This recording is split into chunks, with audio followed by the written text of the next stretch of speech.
Hi viewers, பார்த்தீங்களா? சித்திரை கனி காணுதல் நாளைக்கு இன்றைக்கி எல்லாமே இன்றைக்கி ரெடியாக எடுத்து வச்சாச்சு. படுக்கிறதுக்கு முன்னாடி கண்ணாடி, அதுக்கு நகை, பணம், அப்புறம் வந்து தாம்பூலம், பழம், இதில் பார்த்திங்கன்னா மாம்பழம், திராட்சை, நெல்லிக்கனி, எலுமிச்சங்கனி எல்லாமே இருக்குது. அப்புறம் வந்து மஞ்சள் குங்குமம், அப்புறம் பார்த்திங்கன்னா பருப்பு வகை எல்லாமே, உப்பு மஞ்சள் எல்லாமே நீட்டாக எடுத்து வச்சாச்சு. இனிமேல் காலைல எழுந்திரிச்சு சாமி கும்பிட வேண்டிதான். ஹலோ மக்களே, good morning to every one. எல்லாருக்கும் காலை வணக்கம். இங்கே பாருங்கள், காலையில் இன்றைக்கி சித்திரை 1 வருஷப்பரப்பை வரவேற்க நம்ம என்ன பண்ணியாச்சு, அடுப்பை நல்லா க்ளீன் பண்ணி சந்தனம் குங்குமம் வச்சாச்சு. நைட்டே தேவையான காய்கறி எல்லாமே வாங்கி வச்சாச்சு. அறுசுவை விருந்துக்கு தயாரான எல்லா காய்கறிகளுமே நான் வாங்கிட்டு வந்துட்டேன்.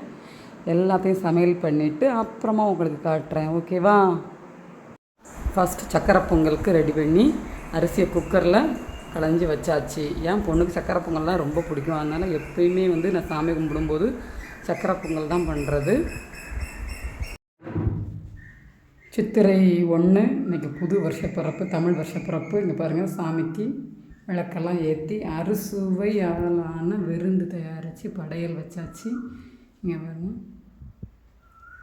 தீபாரதனை எல்லாம் காட்டி நல்லபடியாக சாமி கும்பிட்டாச்சு. இந்த புது வருஷம் எல்லாருக்கும் நிம்மதியும் சந்தோஷமும் மகிழ்ச்சியும் எல்லார் வீட்டிலையும் நிறைஞ்சு இருக்கணும், நோய் நொடியத்து எல்லோரும் இருக்கணும்னு வேண்டி புது வருஷத்தில் எல்லாரையும் கடவுளை பிரார்த்தனை செய்வோம். ஓம் சக்தி பராசக்தி, ஓம் சக்தி பராசக்தி, ஓம் சக்தி பராசக்தி, ஓம் சக்தி பராசக்தி.